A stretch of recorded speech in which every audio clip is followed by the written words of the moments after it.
Hello and welcome, ladies and gentlemen, to yet another session on day 2 of Engage 5.0, the fifth edition of Steel Mint's webinar series. We are discussing a range of topics over 3 days, having started the webinar series on 6th December. Our topic for discussion in this session is upcoming copper demand in India and supply constraints. I'm Madhumita Mukherjee, Group Editor, Steel Mint, and co-hosting this webinar with me is my colleague Jayaprakash Sahu, who is the team lead for the recycling, non-ferrous and stainless steel vertical in Steel Mint. JP is joining me in Kolkata from Raipur. Welcome to this session, JP. Yeah, thank you, ma'am, for the introduction. Yeah.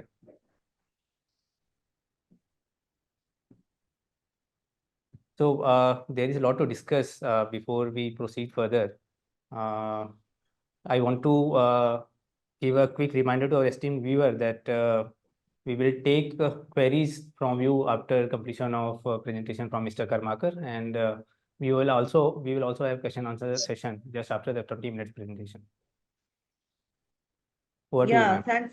Thanks, JP. As I said, there is a lot to discuss, and we will dwell on topics related to global supply chain balance, upcoming demand of copper in India, major demand driving sectors, supply constraints, and the outlook over the medium term or so. There was a time, actually till 1996, when India was fully dependent on copper imports. But today there is self-reliance and scope for capacity expansion. After COVID, India's per capita copper consumption has remained the same, but then applications are increasing. Copper will play an increasing role in India's clean energy push. The shift towards renewable energy like solar and the thrust on electrical vehicles will improve copper consumption, no doubt. In fact, it is said India's copper consumption will be close to 5 million tons by 2047 from the current 1 million ton, when 2047, the year when India will mark its independence centenary. We will discuss a lot more on the subject with a special guest for this afternoon, Mr. Mayur Karmakar, who oversees the International Copper Association's projects in India, where he contributes to the clean energy transition, green and healthy buildings, and market strategy programs. In his role, he supports the sustainable development of copper markets and works with regional copper industry stakeholders to contribute to the UN Sustainable Development Goals, or SDGs, in India. Welcome to the Steel Mint Engage 5.0 session on copper, Mr. Karmakar. Thank you, Madhumita ma'am, and thank you, JP. You're going to put the slide, right? So can we quickly go to the slide, because this session is only for 45 minutes, so we will have to give a lot of time for discussion. So I will begin with a small slide deck presentation, and then we'll have more question answer discussion. So let me first introduce what is International Copper Association or International Copper Alliance you see there. So Copper Association in India, International, we are the advocate for the copper industry in India. We are not-for-profit organization and member of the Global Copper Alliance Network. We are here in India since 1998. Our goal is really to work on a transformational action to build greener and sustainable future for us. We bring together copper industry and its partner to make positive contribution to India's developmental goal, including the clean energy transition.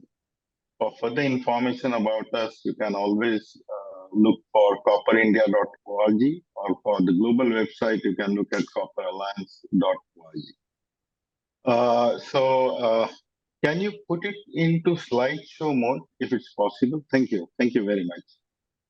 So for today's discussion, we will be largely talking about the copper demand and supply.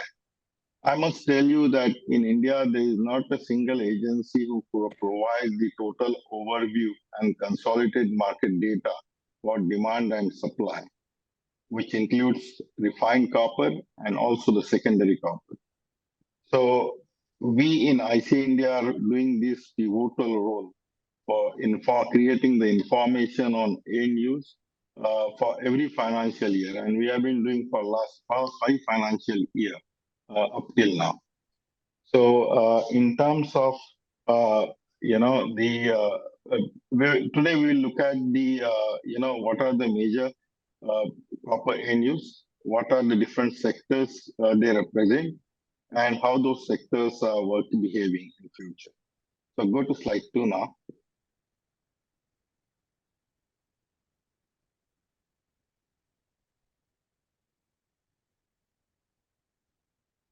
So let's understand the antitrust guideline. So we are bound by the antitrust law of US and other global law which are for the competition.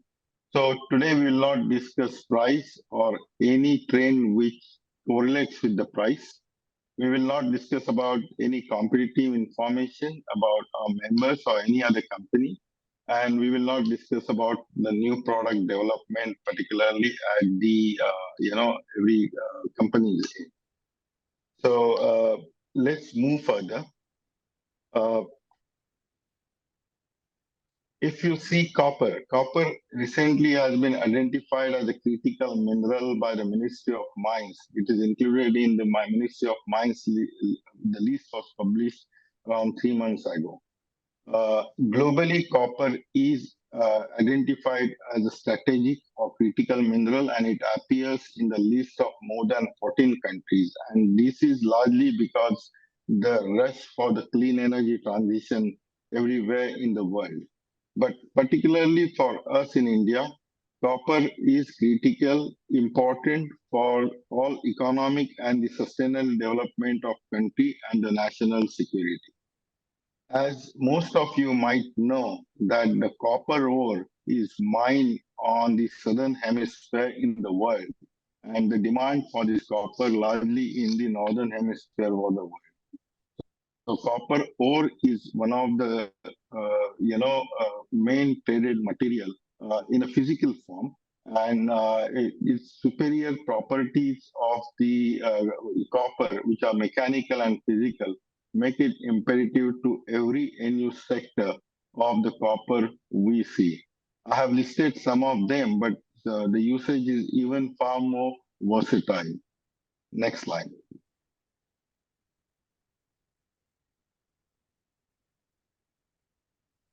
Let's begin understanding what is the commodity S-curve is. So the intensity of the commodity to the GDP keeps varying.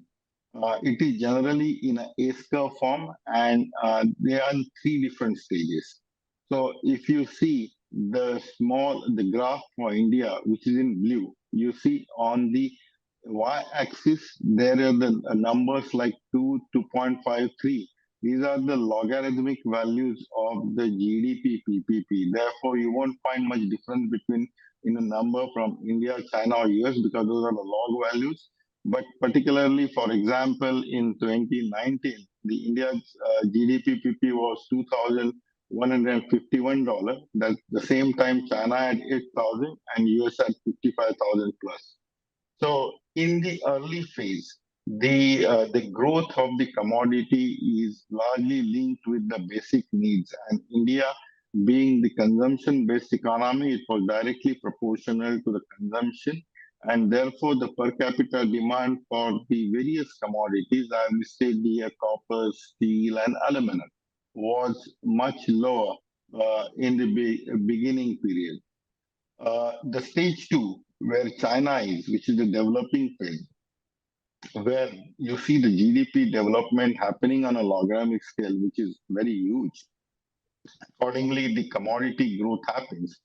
And then really the stage of maturity, which is like the US economy is, where the GDP 55,000 growing at the rate of 2-3% per annum on the PPP term. There you can see the commodity need is at the highest level, but the growth rate is relatively low. So according to us and the various study done by us, particularly we are at the flex point of the growth where we are transitioning from stage 1 to stage 2. So our dependency of the metal per unit of GDP PPP is going to increase. And then you can see the trend which China had. So what Madam Madhuvita mentioned is that the people are saying that demand going to 5 million ton, etc.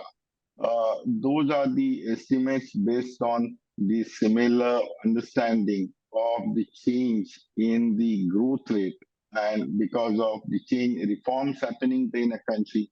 You must have seen that after COVID, the things has started moving much faster. Next slide, please. So as we have been doing the annual study for more than 5 years, I have pulled out the data for last 4 years. And there you can see, if you see financial 2021 being the reset point, the annual average growth is 25%. So the growth has, the apparent demand has grown from less than million ton to almost 1.5 million ton. And this growth increase is largely due to the infrastructure growth as well as the consumer spending. So that all is adding to this growth. Next slide, please. Now let's look at what are the most correlating parameters on a macroeconomic of the copper demand. So I have tried to correlate that with three things. One is GDP, where you see the correlation is relatively weak, but the pattern is very similar to two factors, which are largely with respect to the the economic, the macroeconomic data, which is there. The first is the gross capital formation, which is the addition of fixed assets in all types of construction, machinery, equipment, including the transport or railway sector. And the second one is the private financial consumption expenditure, which is the outlay for new consumer durable or non-durable goods, which is done at the every entity end, which includes common man as well as the durable bought by the industry offices, etc. So you can see this growth correlation is largely with respect to those two macroeconomic trends. Next slide, please. For year 2023, what we have seen is that the overall growth is 16%, but within that 16%, some of the sectors has grown more than the average, whereas some of the sectors were grown relatively less. For example, if we just compare at the, just look at the railways, for example, which is the transportation. The transportation includes railways and other transportation there, wherein you see the growth has come largely due to the higher sale of automobiles, a little increase in the electric vehicle penetration, but it's still not very significant compared to the other geographies. And then you look at the building construction sector, wherein the growth is in the double digit. The agriculture sector, which is predominantly by the agri farm set, where you see the growth was 6% only, is largely because the coming, it's happening under the Kusum scheme. You might know that the agriculture pumps which were grid connected are being powered by the solar PV. So that has helped to grow this sector higher than what was there in the previous year. Previous year, this sector was grown at the average of 4%. Next slide, please. Now, if you look at the drivers, and I have segregated these drivers as a traditional driver and the new driver, which is very relevant for the developed economy, which is the clean energy transition, which is I call it as a new driver for us. But look at the traditional driver. India will keep growing. The demand for the copper in India will grow based on the traditional driver mainly. For example, in a housing sector, when we talk about the urbanization, there has been the reports coming from McKinsey and other, leading organization, including some of the political think tanks, that the demand for the housing is going to be higher. Some estimates are that we saying that we need at least 700 million square meter of the construction in order to keep the pace for the growth in the urbanization. Now, if you see the copper demand within that, that every wheel space will require average 30 grams per square feet. So with the growth in urbanization, that becomes the much robust and the much important driver for the growth in the copper market. Plus, also you can see the quality of the growth is also changing. Uh, Although the government's program of the the low cost housing or the housing for all program, which is delivering the good dividend, but the market pull has been happening through the medium end and the high end houses. In fact, there has been some report by other agencies saying that the growth in that sector post COVID is much higher. Look at the another sector, which is industrial. The industrialization is the major agenda for the industry at the moment, which is started with the Make in India campaign, propelled with PLI. So as a result of that, the requirement for machineries and the electric motors is going to be higher. The next is a consumer durable that relates with this consumer spending, and within that, for example, if you see the room air conditioner, the room air conditioner market has increased from something like 7 plus million to 10 million room air conditioner in just 1 year. Now, going forward, if you see the need for air conditioner is more natural because of increasing temperatures and global warming. It used to be earlier as the luxury, but that has become the need now. So the penetration today we have for the room air conditioner per capita is around less than 5%, but that penetration in the markets like China, which has recently developed or still developing, is more than 100%. So you can look at that the potential for the consumer durable as an example. The similar story goes for the automotive and other segments.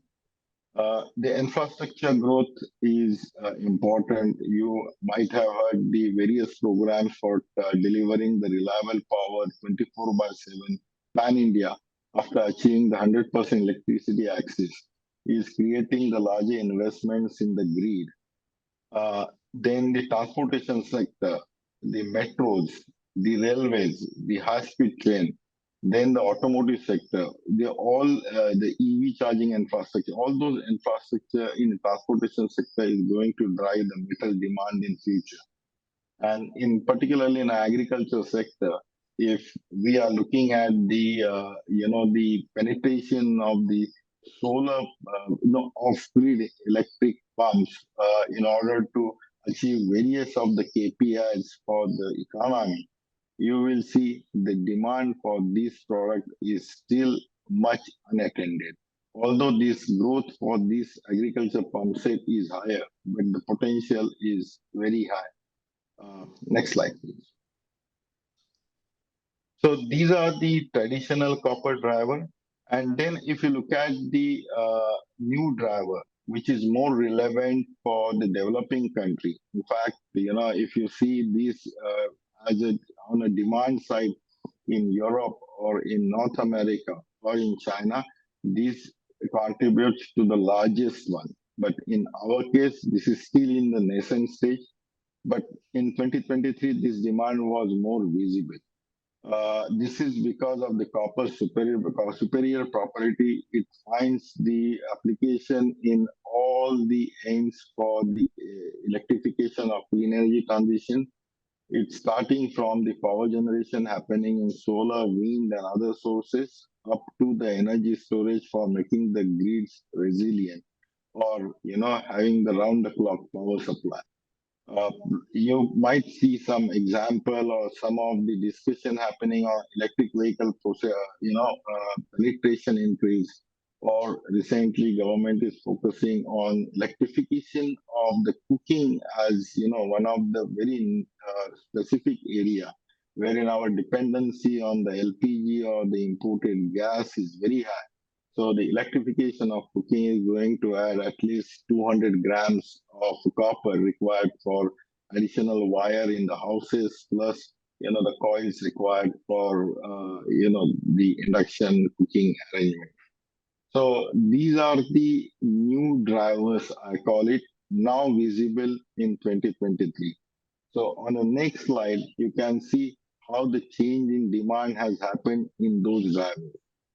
So here in this slide, you can see the renewable, which is still the largest pie in terms of generation. I have specifically added here energy efficiency here because that is the incremental copper you require in terms of making products more efficient. That is relatively, a smaller portion overall, or having those five-star products, and then the electric vehicle. So now, if you really see the commitment of India and the Panchamrit as an objective for the country, the amount of the fossil fuel replacing the renewable, which is up to the tune of 500 gigawatt or 50% change, achieving energy mix to renewable or reduction in the total, carbon emission.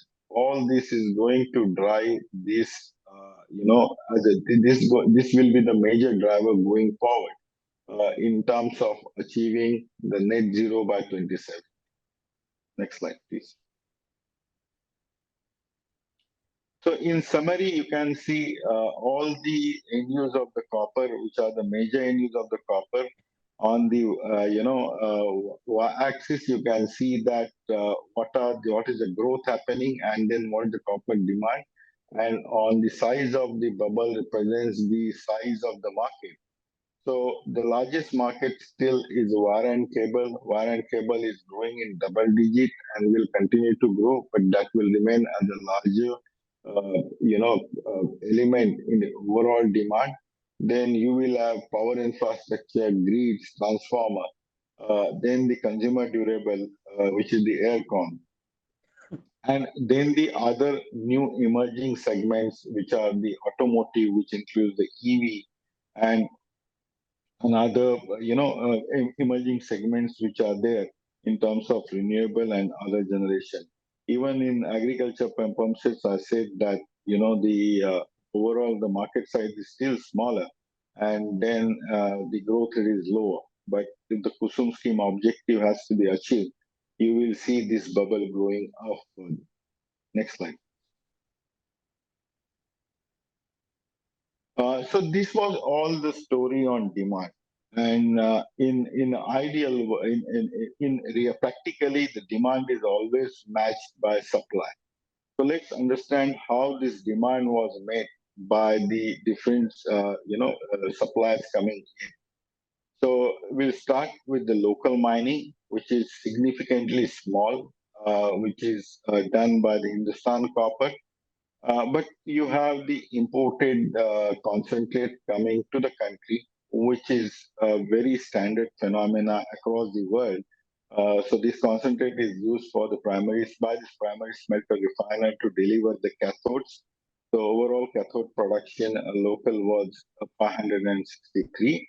But we have the imports of those cathodes coming to Japan largely, and we have very little exports overall. So then from cathode, you also need a primary material, which is the scrap. And I have purposely separated copper scrap and brass scrap here. And the brass scrap weight, which is written here, is the copper content in the brass, and it is not the total brass weight. So all this primary material gets converted into copper semis, because for making usable into the products we want, like wire and cable or appliances or motor, you need to convert them to the rod, wire, tubes, etc. So you can see the production of the wire rod happening in a country happening. It is also shown in two colors. The red bright color shows that it's the refined copper usage, and the other side is the secondary copper usage.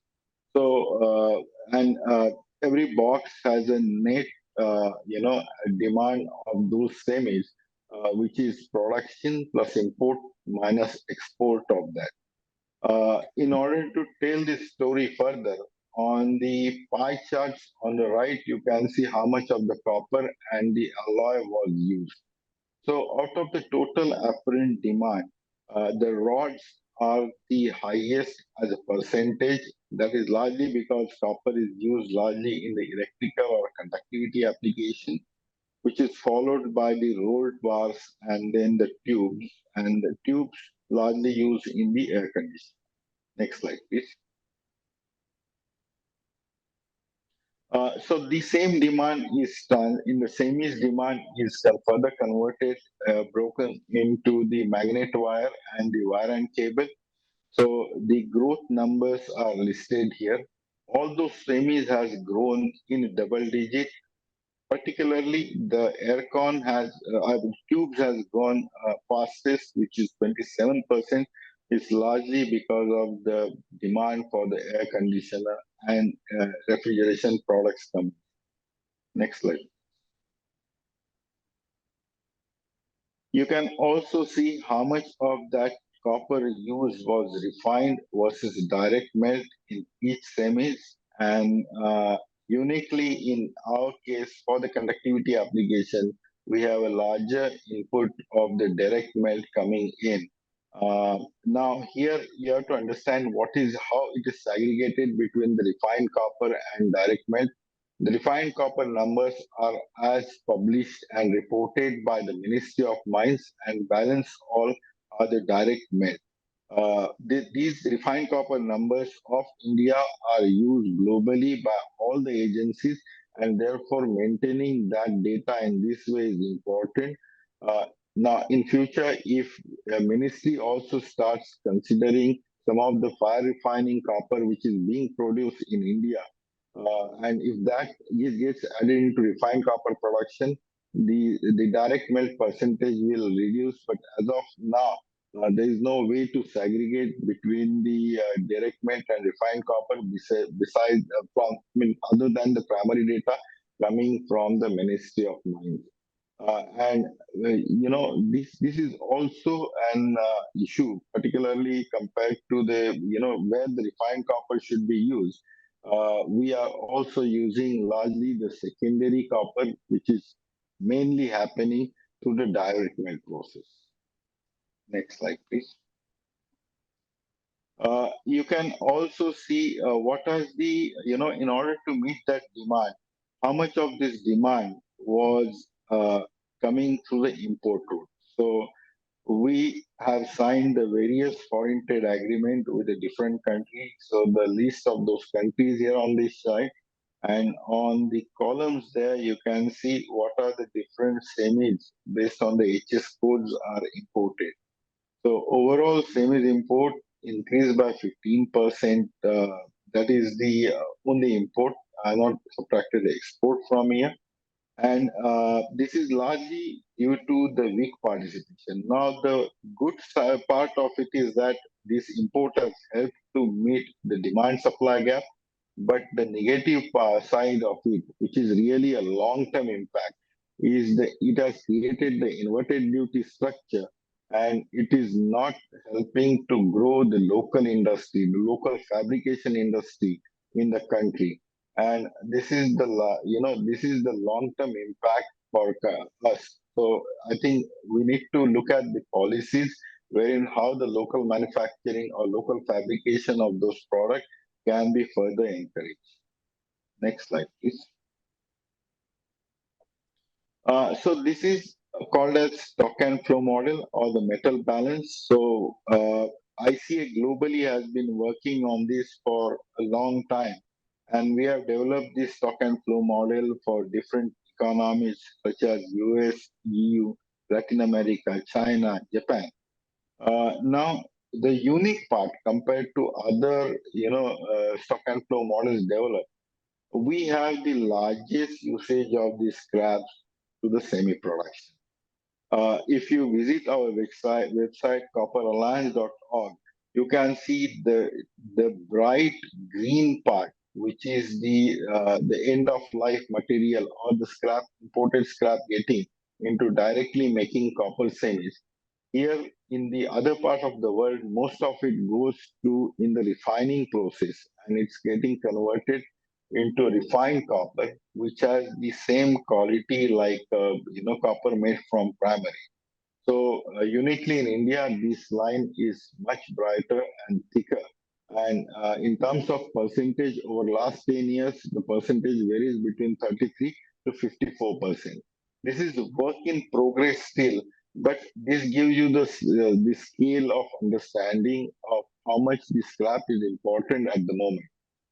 This scrap definitely has helped to bridge out the supply gap, but it has created some quality issues. You also have to look at one more thing and one more perspective to the entire thing, where you see the black box. This black box is the data which is difficult to track because copper is imported through multi-metal scrap and also copper is coming through different route in the country. And as far as the outflow of is concerned, the copper gets lost in the different processes. Like, if you are talking about the steel industry globally has a problem of the copper content, or they call it as the copper contamination with the steel scrap. And the dilution of that copper is the major agenda for the steel recycling industry or the green steel producer. Next, please. So overall takeaway in terms of demand story, in 23, the demand has grown by 16%. And going forward, the drivers are stronger and the demand for the copper will continue to grow, particularly when we are at the flex point of the S curve for the commodity. So the growth rate will be even higher than the past decade. Now, the clean energy transition will become the dominant driver 2030 and beyond. So this is going to be important driver besides the traditional driver which I explained earlier. On the supply side, there was a constraint for the refined copper supply. The reason you all know, which is one smelter is out of operation to Tuticorin. So that has increased definitely the import and also has created the larger market for this scrap. But going forward, the new Adani's capacity, which is publicly announced, and hopeful resolution at the Tuticorin, which is under the court litigation at the moment, will definitely bridge the gap, bridge out the gap between demand and supply for at least next 4 to 5 years.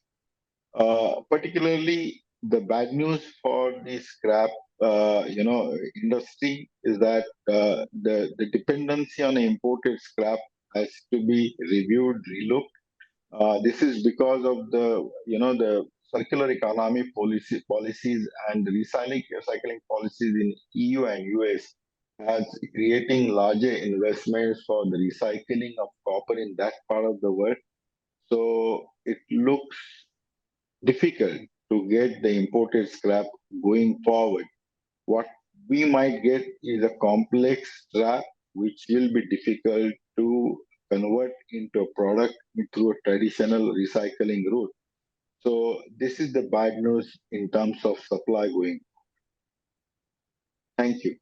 Now I think we should be, start with the question and answer session. JP, would you like to take over? Thank you, Mr. Karmakar, for this insightful session. I think you have touched every aspect of the copper industry, especially I got very good insight from the secondary side also, not only the primary side. Especially the growth of copper, it is around 16%. So one of the fastest growing metal, I will say, from the application side. And we already know that it is the third most used industrial metal just after the steel and aluminum. So we will have some questions from editorial, then we will definitely take some questions from the audience side also. First of all, you mentioned that in FY23, I think there was a growth of 16% overall here in India in copper consumption. you also mentioned that there were a significant portion of this growth came from the transportation, especially from the electric vehicles and the renewable energy. So how do you think, means how long this sector will support the copper demand? And as you already mentioned that I think the renewable sector is very new to the India. I think we are in very initial stage, so it may be the long lasting. But how will be the EV penetration is going to impact the market? See, the EV penetration currently, if you really look at by segment, the four-wheeler penetration is 1.2% or hardly 1% over the total sale of 3 million plus of the four-wheelers. If you really look at two-wheelers, it is at 4.5%, but that's the lower hanging fruit for the country because you don't require a fancy charging infrastructure for those two-wheelers. And from all the performance requirement point of view, two-wheelers is relatively easier. So even the government policy focus and all is largely with respect to two-wheeler and three-wheeler. I think the supply chain has started developing already. The PLIs are there in terms of manufacturing that. So going forward, although the NITI Aayog has created a vision document of having 30% of EV penetration by 2030, the current policies supporting at the central level and the state level, I think it's the much promising opportunity for us going forward. In the EV, you will have the additional wire harness required, which is of copper. You will also require the lithium-ion batteries and the electric motor driving in. So these definitely the EVs has much larger copper density. For example, if you really look at two-wheeler, it is like 1.2, 1.3 kgs to almost 4 to 5 kgs, which is required in electric two-wheeler. So this will create as a strong driver going.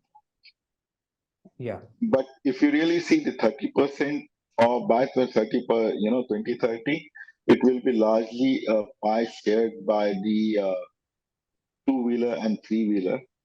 Four-wheeler are much longer way to go. So I think next 10 years, I think the EV will be definitely a growing opportunity. Yeah.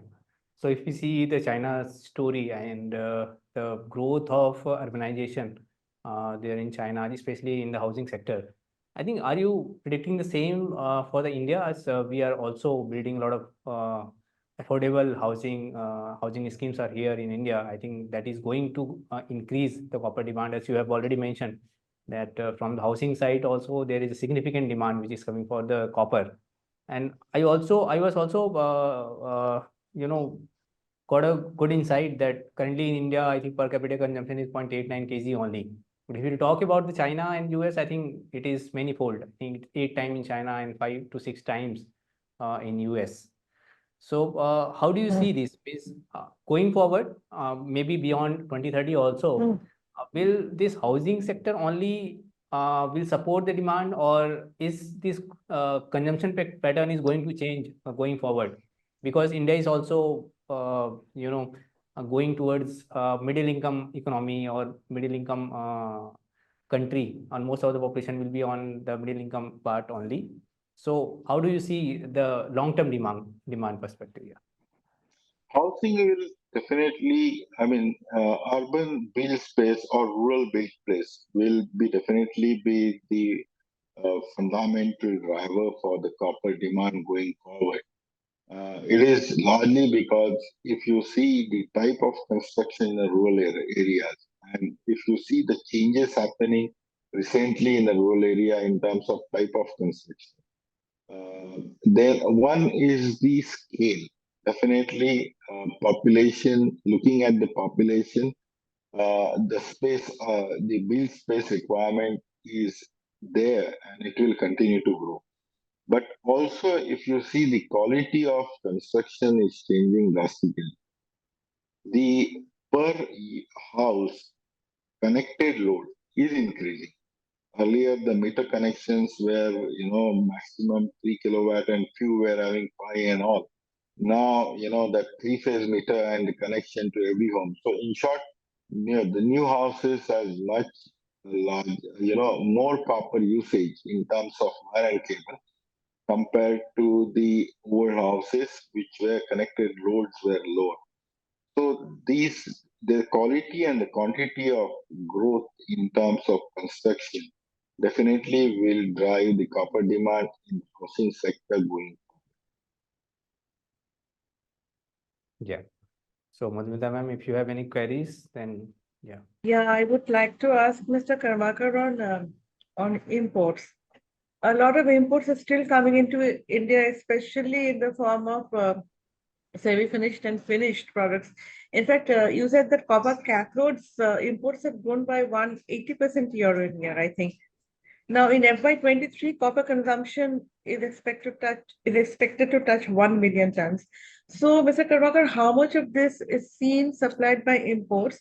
And if I may add another question to this, so why are we still so dependent on imports? Why are we not becoming self-sufficient in copper production, and how can we increase production to match demand, domestic demand? Thanks for this question. I think it's a nice question. If you really look at, the India's copper smelting refining capacity, uh, before I think 1997, we largely used to import the refined copper.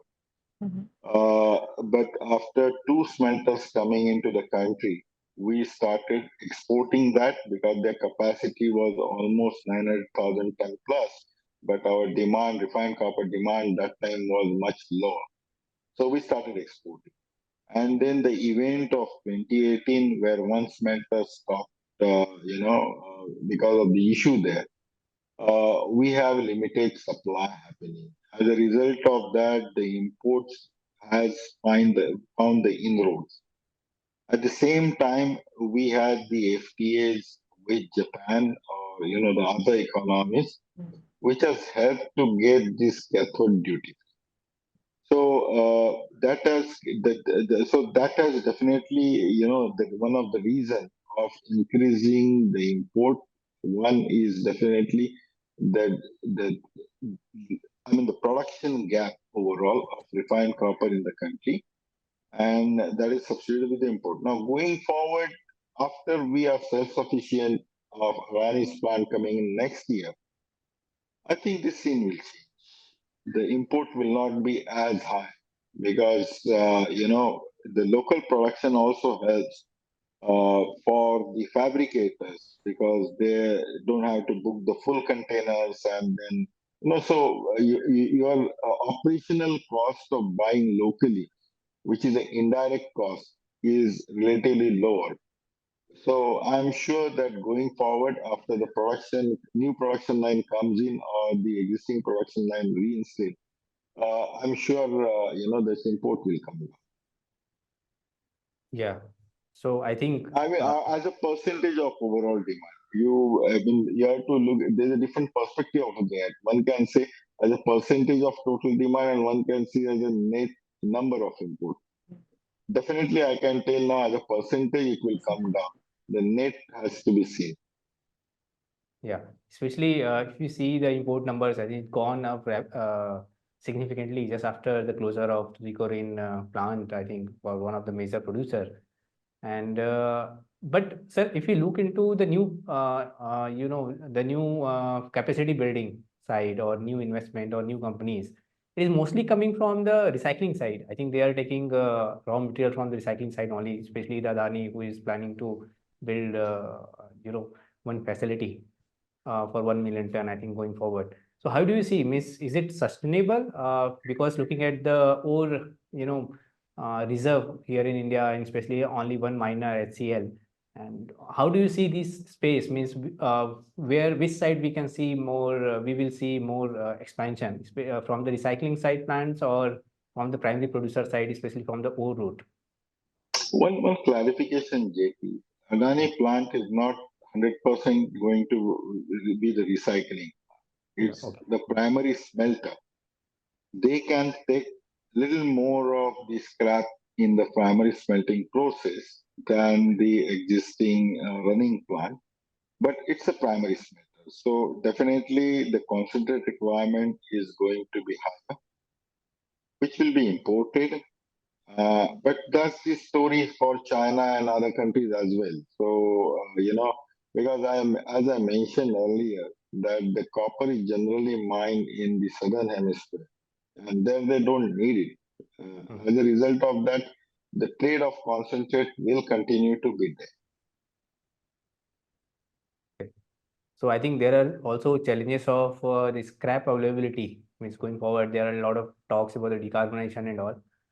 Do you see, means is it it will be a good move to move towards more towards recycling rather than concentrate? I think concentrate is going to be relevant, but for long-term perspective, means the scrap spare, especially in terms of decarbonization and the carbon footprint side. What will be your take, sir? Today, we are almost recycling every end of life product of copper. And the availability of the scrap totally depends on the availability of the end of life product. Now, assuming the life cycle of a copper product, which is almost similar, and it's not going to change rapidly, the availability of the end of life scrap from within a country will grow very organically. That means the increase of copper usage 30 years ago happened in a particular product. That increase will help only to increase the availability of the end of life scrap for copper. So domestic availability of the scrap is not going to change much, and it will grow organically. It's imports which is adding to the availability of the scrap. And in the other countries where the scrap used to be imported to China and India, availability of that imported scrap will be lesser and lesser because they were not recycling in those countries earlier. For example, if you visit some of the plants here, they will buy the old cables from the developed country and will remove the insulation and convert the metal to another use. Now, availability of that scrap will be lesser because point number one is the recycling policy or the policies in those countries will discourage them. And all the second thing is also another important thing is the metal security or the strategy overall. They will not encourage to export it, but try to convert that metal within a country, which is happening largely for the other critical mineral, but it will also start happening for copper. In fact, there are 4 smelter, secondary smelter coming in US, and then Europe having the policy saying that we will not export copper anymore. So this is happening. So let's take one question from the audience side. I think so. Our audience want to know means what will be the impact of BIS in the secondary copper industry, and is there going to be any significant impact? Yeah. The impact for the secondary copper, as I mentioned to you, that the secondary copper, the scrap can be refined to a grade of primary copper. So one has to really look at their processes and invest in processes, improve the processes so that the product they manufacture can meet the BIS standard requirement. So maybe some of the recycler needs to have, add to their investment, improve their processes so they can comply to the BIS. Yeah. So over to you, Madhumita ma'am. I think, There are no questions from my side as of now, JP, and we are running short on time also. We may close the session if you're comfortable with JP. yeah. Do you have any other questions? No. Yeah, I think the event, the session is nicely covered, and I think we have also asked questions around the imports and the recycling side, and also from the Yes. BIS. So Yeah. you can. We got a very 360-degree view of everything related to copper, thanks to Mr. Karmakar. It was a very engaging session. And thank you so much, Mr. Karmakar, for sharing your thoughts with us and for giving us your valuable time.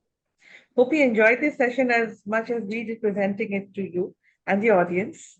And I hope the audience found whatever discussions took place informative and useful. And thank you, JP, for co-hosting this webinar with me. We have another session coming up tomorrow at 11 a.m.